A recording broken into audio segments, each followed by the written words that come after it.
Bonjour, je vous fais une petite capsule sur les bases de données à recevoir pour le jumelage des photos afin qu'on puisse combiner les informations aux images que vous avez prises. Bien important que cette base de données-là, quand vous la recevez de l'établissement, après avoir fait votre demande, que le format de sauvegarde, en fait, que ce soit une base de données en format Excel. Donc, avec une extension .xls ou .xls6, les formats Word, PDF, tout autre format que Excel ne sont pas compatibles avec nos systèmes, donc on ne pourra pas extraire les informations pour ensuite les utiliser. Donc, une fois que vous avez reçu votre base de données de l'établissement, s'il vous plaît, avant de nous la transmettre, ouvrez-la et vérifiez que vous avez les informations. Dans la majorité des cas, les secrétaires, les personnes ressources savent ce qu'elles font, mais il peut manquer des informations. Donc, ce qu'on va vous demander de vérifier, c'est bien sûr si vous avez l'information du numéro d'élève. Le numéro d'élève, c'est un numéro à 7 chiffres et c'est avec celui-là, ce numéro-là, que tout va être relié. C'est avec ça qu'on produit le code barre sur les cartons ou c'est avec ce numéro-là dans le Spectra-Fusion Mobile qui va faire le lien avec les photos que vous avez prises. Donc, bien important de vérifier que vous avez un numéro d'élève. Ne pas confondre le numéro d'élève et le code permanent. Ce n'est pas la même chose. Certains établissements peuvent demander le code permanent, mais vu que c'est beaucoup plus long, on prend le numéro d'élève et c'est le numéro d'élève aussi qui va être la troisième case du mot de passe sur le Spectra e-com. Donc, bien important que ce numéro-là, ici, soit à 7 chiffres et pour tous les usages qu'on va en faire. Également, là, si vous avez fait des cartes étudiantes spécifiquement, c'est aussi avec le numéro d'élève qui est le code barre qui va être relié souvent aux informations à la bibliothèque de l'école. Donc, bien important de vérifier que cette colonne-ci est présente. Ensuite, on a besoin, bien sûr, du nom-prénom. Idéalement, dans le meilleur des mondes, on veut le nom et le prénom dans des colonnes séparées. En les ayant en colonnes séparées, ça nous permet une mise en page, principalement encore, je pense, aux cartes étudiantes ou bottins scolaires. Ça va nous permettre d'avoir plus de flexibilité au niveau de la mise en page. Si, comme là ici, je les ai en colonnes séparées, donc je vais être capable d'avoir mon nom et mon prénom sur 2 lignes différentes. Si j'ai tout dans la même colonne dans mon Excel, vous allez également l'avoir dans la même colonne aussi sur votre Spectra-Fusion Mobile. Vous allez également l'avoir dans un même champ dans votre Spectra e-com si vous faites des recherches. Donc, beaucoup plus facile. Et là, on en a qui ont des noms courts, mais quand on en a qui ont des noms, prénoms très longs, bien là, ça complique les choses. Ça peut couper. On ne peut pas décider de faire couper ça là, en plein milieu. Donc, pensez-y, si vous demandez une base de données, vous savez que vous avez des cartes étudiantes à faire et que vous voulez une mise en page spécifique, c'est important de les avoir en 2 colonnes. Donc, soit de redemander une nouvelle base de données à votre institution ou vous-même de manipuler le fichier de base de données, mais le manipuler avec précaution et de nous séparer ça.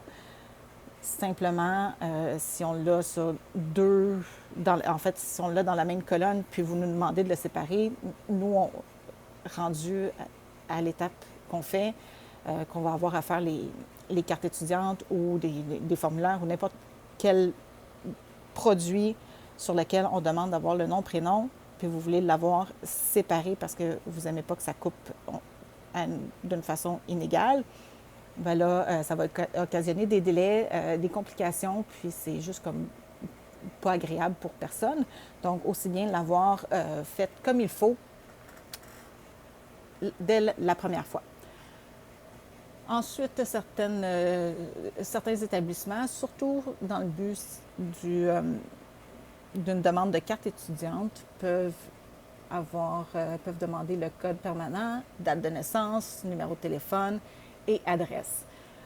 Ces informations-là ici, c'est simplement de garder en tête que si ces informations-là ne sont pas dans des colonnes séparées sur la base de données et qu'on demande cette information-là sur le produit carte étudiante ou bottin, ben nous, on ne peut pas l'inventer. Donc, ça doit être fourni, ça doit être inclus dans la base de données. Sinon, demander une nouvelle base de données avec toutes les informations que l'école, que l'établissement veut qu'ils apparaissent sur la carte étudiante ou dans le bottin. C'est quand même facultatif, dans le sens où que on n'en a pas besoin pour faire le jumelage, ou la distribution des formulaires, mais si l'école veut que ça apparaisse, ils doivent fournir l'information. Et c'est vraiment dans le but de fournir le service à l'école et c'est pas pour une utilisation de promotion ou de publicité. Ces informations-là ne sont pas partagées et ce n'est que pour l'usage des services rendus à l'école seulement. Autre colonne qui va être bien importante, c'est la classe ou groupe repère.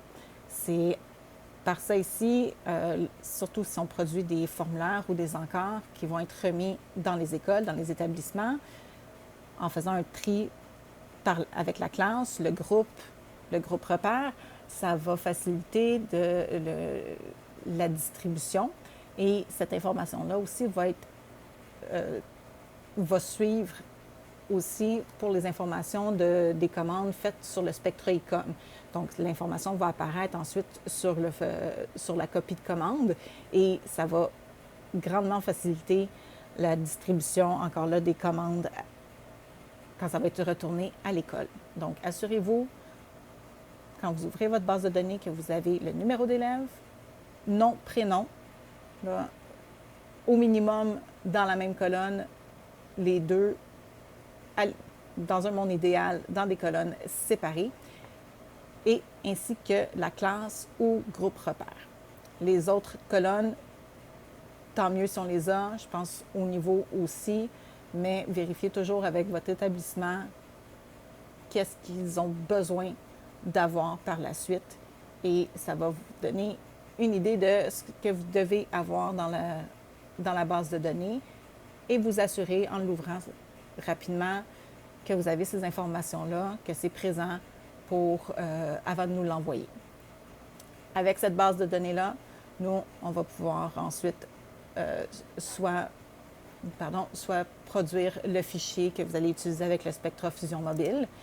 Donc, information de classe, de groupe repère, nom, prénom, ou ici, nom, prénom dans des colonnes séparées. Ça va vous permettre de faire les recherches adéquates dans le Spectra Fusion Mobile. Ou si on a à produire des cartons, mais la même chose, le code barre ici qui est fait avec le numéro d'élève, les informations de l'étudiant que vous pouvez en profiter pour valider avec eux. Et c'est avec le numéro d'élève, le code barre ici, que vous allez pouvoir ensuite faire votre jumelage. J'espère que ça vous a aidé à démystifier un peu les bases de données. Merci.